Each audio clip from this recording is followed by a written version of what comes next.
Francesco qui suit ce matin la mobilisation des enseignants, des personnels de ce collège André Malraux après l'agression d'une surveillante il y a quelques jours en toile de fond.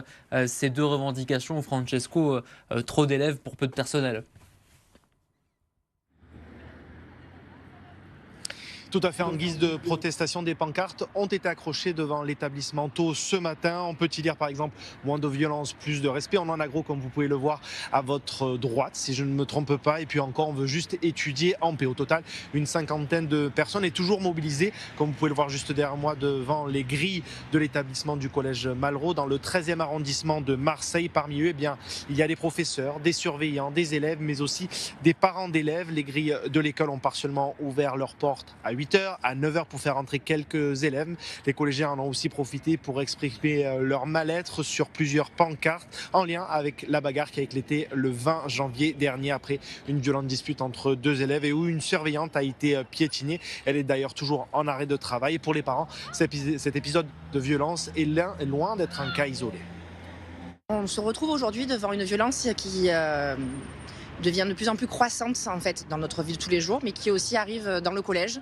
Un surveillant de collège qui a été agressé lors d'une bagarre alors qu'il essayait de séparer deux élèves. Suite à les derniers événements qui se sont passés au collège, où la surveillante s'est fait agresser et les élèves, encore des bagarres multiples. Et là, on le voit encore plus avec les réseaux sociaux. Les enfants reproduisent ce qu'ils voient sur les réseaux sociaux. Les adolescents en collège sont souvent un peu plus violents, un peu plus difficiles.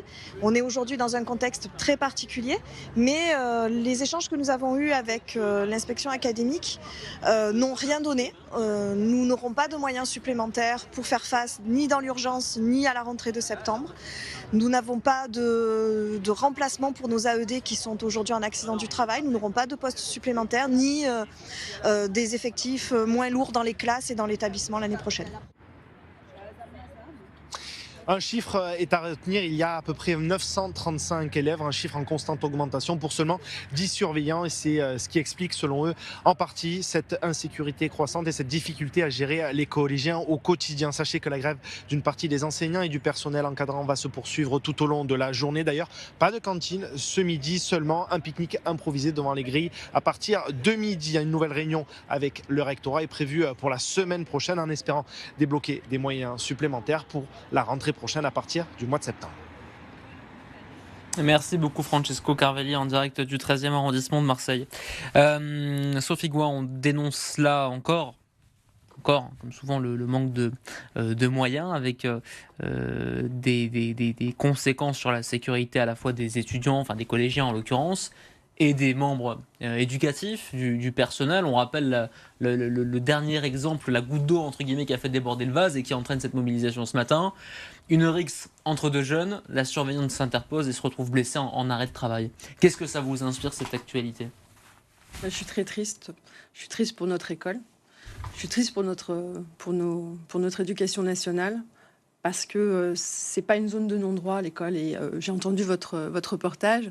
On a l'impression que le fait qu'il y ait un trop-plein d'élèves, ça justifie ce genre de violence. Or, je ne vois pas en quoi ça peut justifier.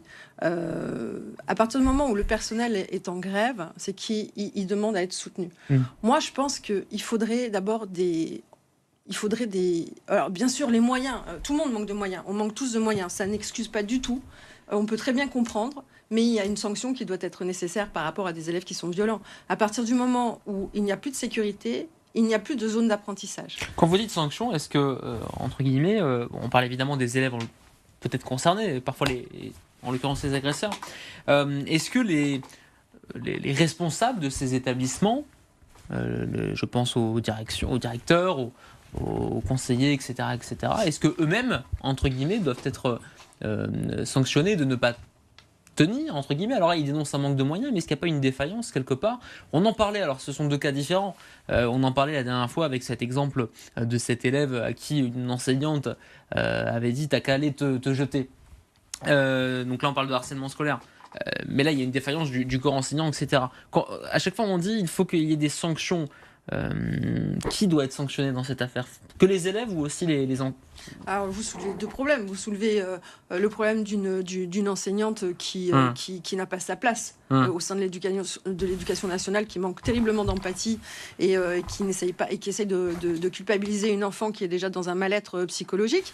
Et évidemment, ce qui est arrivé est arrivé. Et là, évidemment, il y a une enquête de police qui, malheureusement, qui arrive trop tard. Il aurait fallu prendre les choses en amont. Mais là, le problème dont vous parlez, alors vous allez me dire, ça rejoint peut-être les mêmes soucis, qu'on manque de moyens, qu'il y a trop de personnes, il y a trop d'élèves. Parce qu'on parlait de la formation en l'occurrence sur le sujet.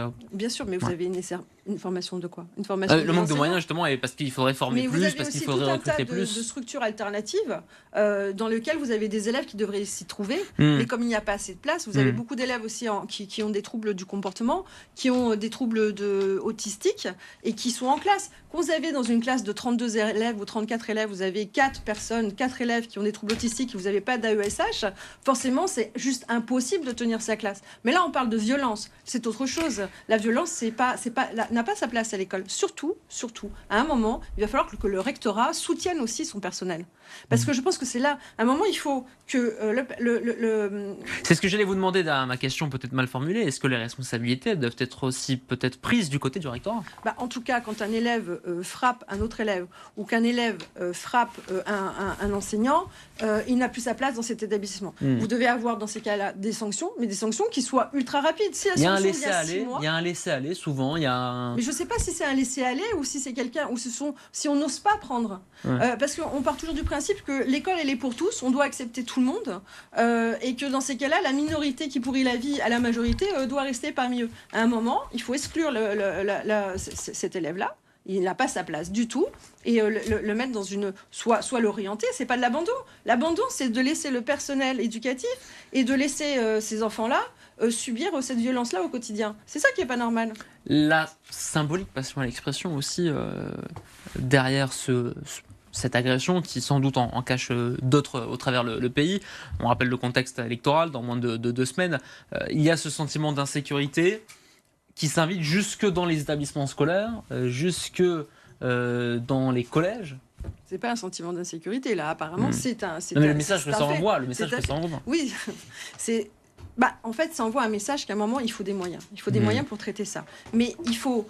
Ça n'est pas parce que vous essayez de comprendre pourquoi on amène à une telle violence que ça excuse les choses. À un moment, il faut qu'on prenne aussi ce problème à bras-le-corps et que le rectorat soutienne aussi ce personnel-là. Ça s'appelle la santé mentale au travail pour ces gens-là. Il n'y a pas de raison que quand ils viennent dans un collège, ils se fassent frapper quand ils vont faire leur travail. Pareil pour l'ambiance que ça crée aussi auprès des autres enfants. Vous réagissez au 06 12 10 18 44. On a un message d'un téléspectateur ou d'une téléspectatrice qui met sur la table le manque d'éducation. Le manque d'éducation parentale, en l'occurrence, quelle est la responsabilité des parents lorsque ce genre de fait intervient? Moi, je dirais que l'éducation nationale n'a d'éducation que le nom. À un moment, l'éducation nationale, l'école, c'est pas une garderie. Et bien évidemment, les parents, et ça se voit déjà dès l'école maternelle, ont une responsabilité. Mais quoi qu'il en soit, après, l'école est obligatoire. Qu'est-ce qu'on fait de ces personnes-là aussi? Après, les parents, c'est un autre débat, en fait, ce qui se passe. Bien sûr que les parents ont une responsabilité.